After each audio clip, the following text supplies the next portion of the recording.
Tonight with the around-the-clock operation to clear the wreckage of the Francis Scott Key Bridge, the search for 4 missing workers, and the race to reopen those critical shipping lanes for one of America's busiest ports. Tonight, major reinforcements are now on the way, heavy equipment now on the scene, including the Chesapeake 1000, one of the largest cranes on the East Coast, capable of lifting more than 2 million pounds at a time. But this is just the beginning. Maryland Governor Wes Moore says 7 cranes, 10 tugboats, and 9 barges will be joining the salvage operation. Our team today out with the Coast Guard getting an up-close look at the destruction.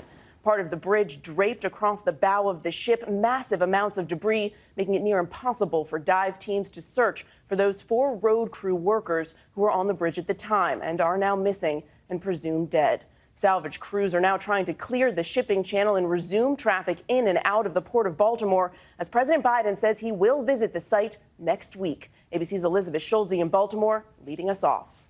Tonight, the urgent mission to clear the mangled wreckage blocking the port of Baltimore, one of the busiest in the country.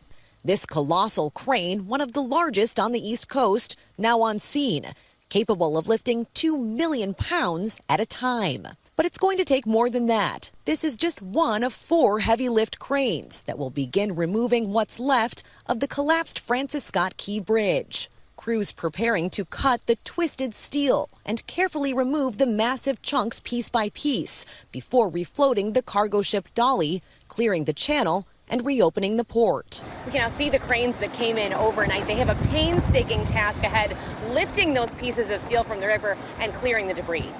We were back on the water today with the Coast Guard, able to get closer than any time before. We're now 150 yards away from the container ship. The conditions here really give you a sense of how difficult this is going to be for first responders. The wind is picked up. All diving has been suspended as of right now.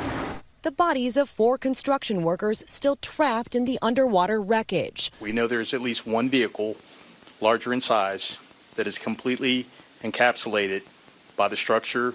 It's going to take some time to get to that. Maryland's governor bracing the community for a long road to rebuild. I can tell you it is not going to be days or weeks or months. This is going to take time.